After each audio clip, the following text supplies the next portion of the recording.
जय श्री राम दोस्तों, आप सबका पुनः हमारे चैनल एनलाइटमेंट एकोज़ में स्वागत है। सुमंत्र का राजा की आज्ञा से श्री राम को बुलाने के लिए उनके महल में जाना। इससे पहले कि हम आगे बढ़ें, हम आपसे अनुरोध करना चाहते हैं कि कृपया हमारे चैनल को लाइक, सब्सक्राइब और शेयर करें ताकि भगवान राम की यह अद्भुत कहानी सभी तक पहुंच सके। वे वेदों के पारंगत ब्राह्मण तथा राजपुरोहित वह रात बिताकर प्रातःकाल राजा की प्रेरणा के अनुसार राजद्वार पर उपस्थित हुए थे।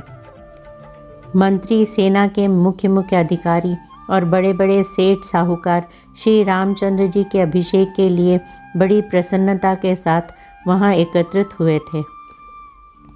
निर्मल सूर्योदय होने पर दिन में जब पुष्य नक्षत्र का योग आया तथा श्री राम के जन्म का कर्क लग्न उपस्थित हुआ, उस समय श्रेष्ठ ब्राह्मणों ने श्री राम के अभिषेक के लिए सारी सामग्री एकत्रित करके उसे जचा कर रख दिया। जल से भरे हुए सोने के कलश, भली भांति सजाया हुआ भद्र पीठ, चमकीले व्याघ्र चर्म से अच्छी तरह आवृत रथ, गंगा यमुना के पवित्र संगम से लाया हुआ जल, ये सब वस्तुएं एकत्रित कर ली गई थी। इनके सिवा जो अन्य नदियाँ, पवित्र जलाशय, कूप और सरोवर हैं तथा जो पूर्व की ओर बहने वाली गोदावरी और कावेरी आदि नदियाँ हैं, ऊपर की ओर प्रवाह वाले जो ब्रह्मावर्त आदि सरोवर हैं तथा दक्षिण और उत्तर की ओर बहने वाली जो गंडकी एवं सोनभद्र आदि नदियां हैं, जिनमें दूध के समान निर्मल जल भरा रहता है, उन सब से और समस्त समुद्रों से भी लाया हुआ जल वहां संग्रह करके रखा गया था।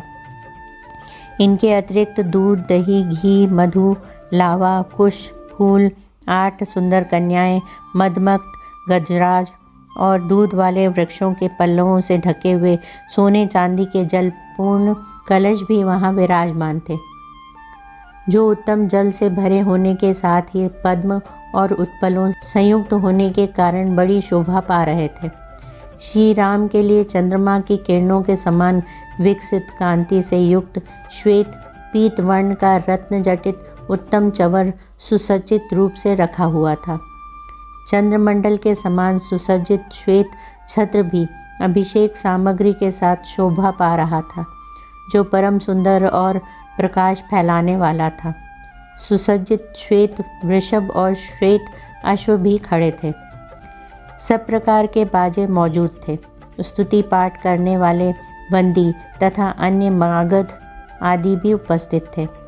इक्ष्वाकु वंशी राजाओं के राज्य में जैसी अभिषेक सामग्री का संग्रह होना चाहिए, राजकुमार के अभिषेक की वैसी ही सामग्री साथ लेकर वे सब लोग महाराज दशरथ की आज्ञा के अनुसार वहां उनके दर्शन के लिए एकत्रित हुए थे। राजा को द्वार पर न देखकर वे कहने लगे, कौन महाराज के पास जाकर हमारे आगमन की सूचना देगा? हम महाराज को यहाँ नहीं देखते हैं। सूर्योदय हो गया है और बुद्धिमान श्री राम के युवराज अभिषेक की सारी सामग्री जुट गई है। वे सब लोग जब इस प्रकार की बातें कर रहे थे, उसी समय राजा द्वारा सम्मानित सुमंत्र ने वहां खड़े हुए उन समस्त भूपतियों से यह बात कही, मैं महाराज की आज्ञा से श्री राम को बुलाने के लिए तुरंत जा रहा हूँ। आप सब लोग महाराज के तथा विशेषतः श्री रामचंद्र जी के पूजनीय हैं। मैं उन्हीं की ओर से आप समस्त चिरंजीवी पुरुषों के कुशल समाचार पूछ रहा हूँ। आप लोग सुख से हैं ना? ऐसा कहकर और जगे हुए होने पर श्री महाराज के बाहर न आने का कारण बताकर पुरातन वृत्तांतों को जानने वाले सुमंत्र पुनः अंतःपुर के द्वार पर लौट आए। वह राजभवन सुमंत्र के लिए सदा खुला रहता था। उन्होंने भीतर प्रवेश किया और प्रवेश करके महाराज के वंश की स्तुति की। तदनंतर वे राजा के शयन गृह के पास जाकर खड़े हो गए। उस घर के अत्यंत निकट पहुंचकर, जहां बीच में केवल चिक का अंतर रह गया था, खड़े हुए गुण वर्णन पूर्वक आशीर्वाद सूचक वचनों द्वारा रघुकुल नरेश की स्तुति करने लगे। ककुस्त नंदन, चंद्रमा, सूर्य, शिव, कुबेर, वरुण, अग्नि और इंद्र आपको विजय प्रदान करें। भगवती रात्रि विदा हो गई। अब कल्याण स्वरूप दिन उपस्थित हुआ है। राजसिंह, निद्रा त्याग कर जग जाइए और अब जो कार्य प्राप्त है उसे कीजिए। ब्राह्मण सेना के मुख्य अधिकारी और बड़े बड़े सेठ साहूकार यहाँ आ गए हैं। वे सब लोग आपका दर्शन चाहते हैं। रघुनंदन जागिए। मंत्रणा करने में कुशल सूत सुमंत्र जब इस प्रकार स्तुति करने लगे तब राजा ने जागकर उनसे यह बात कही। सूत, श्री राम को बुला लाओ। यह जो मैंने तुमसे कहा था उसका पालन क्यों नहीं हुआ? ऐसा कौन सा कारण है जिससे मेरी आज्ञा का उल्लंघन किया जा रहा है? मैं सोया नहीं हूँ। तुम श्री राम को शीघ्र यहाँ बुला लाओ। इस प्रकार राजा दशरथ ने जब सूत को फिर उपदेश दिया तब वे राजा की वह आज्ञा सुनकर सिर झुकाकर उसका सम्मान करते हुए राजभवन से बाहर निकल गए। वे मन ही मन अपना महान प्रिय हुआ मानने लगे। राजभवन से निकलकर सुमंत्र ध्वजा पताकाओं से सुशोभित राजमार्ग पर आ गए। वे हर्ष और उल्लास में भरकर सब और दृष्टि डालते हुए शीघ्रतापूर्वक आगे बढ़ने लगे। सूत सुमंत्र वहाँ मार्ग में सब लोगों के मुँह से श्री राम के राज्याभिषेक की आनंददायिनी बातें सुनते जा रहे थे।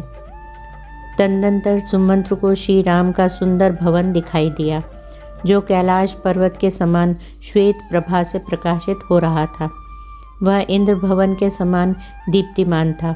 उसका फाटक विशाल किवाड़ों से बंद था। उसके भीतर का छोटा सा द्वार ही खुला हुआ था।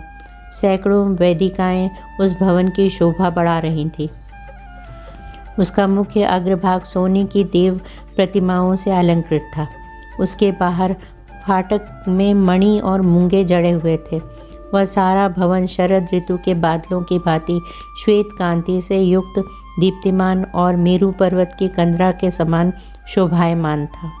स्वर्ण निर्मित पुष्पों की मालाओं के बीच बीच में पिरोई हुई बहुमूल्य मणियों से वह भवन सजा हुआ था।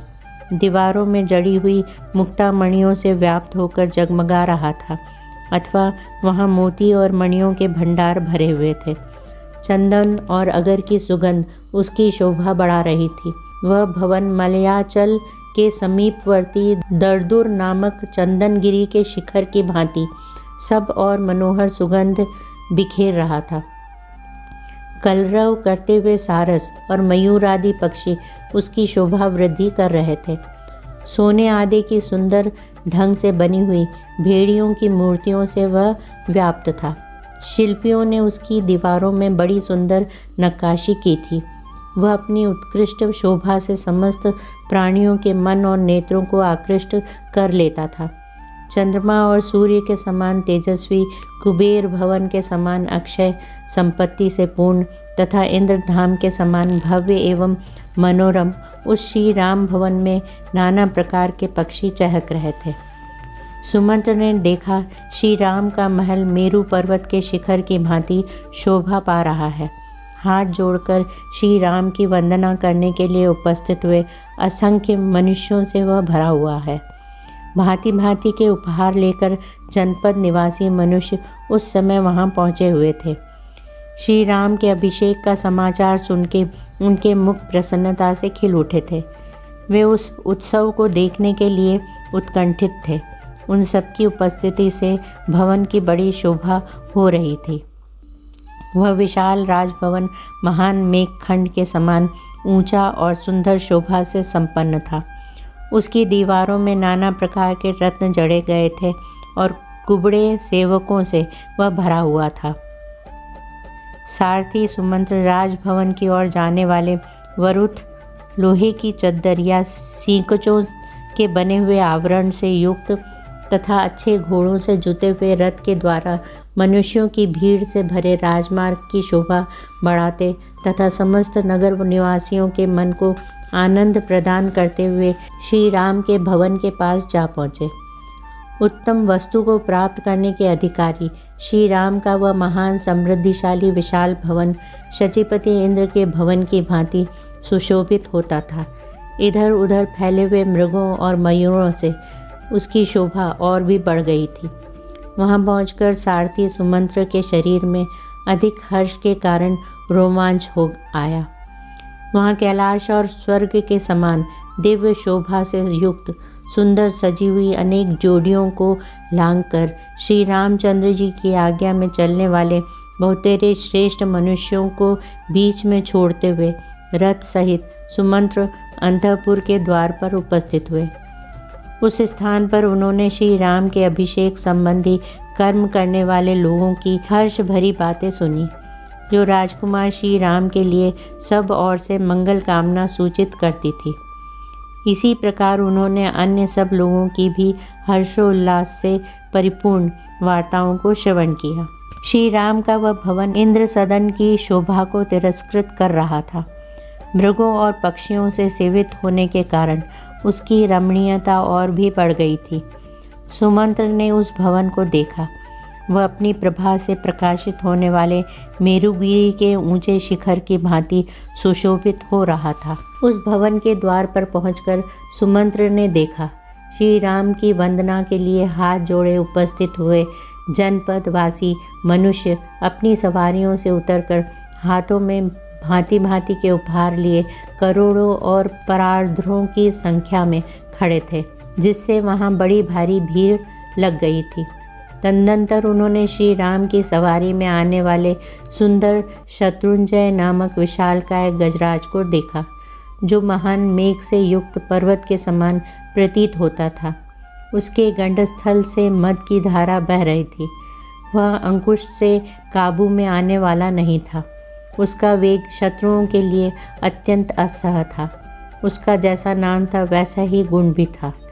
उन्होंने वहाँ राजा के परम प्रिय मुख्य मंत्रियों को भी एक साथ उपस्थित देखा, जो सुंदर वस्त्राभूषणों से विभूषित थे और घोड़े, रथ तथा हाथियों के साथ वहाँ आए थे। सुमंत्र ने उन सबको एक और हटाकर स्वयं श्री राम के समृद्धिशाली अंतःपुर में प्रवेश किया। जैसे मगर प्रचुर रत्नों से भरे हुए समुद्र में बेरोक टोक प्रवेश करता है, उसी प्रकार सारथी सुमंत्र ने पर्वत शिखर पर आरूढ़ हुए अविचल मेघ के समान शोभायमान महान विमान के सुदृढ़ सुंदर ग्रहों से ही संयुक्त तथा प्रचुर रत्न भंडार से भरपूर उस महल में बिना किसी रोक टोक के प्रवेश किया। प्रिय मित्रों, हमारे प्यारे भगवान राम की इस अद्भुत कहानी का हिस्सा बनने के लिए धन्यवाद।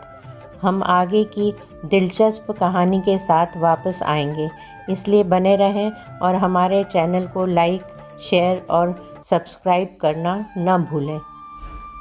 जय श्री राम।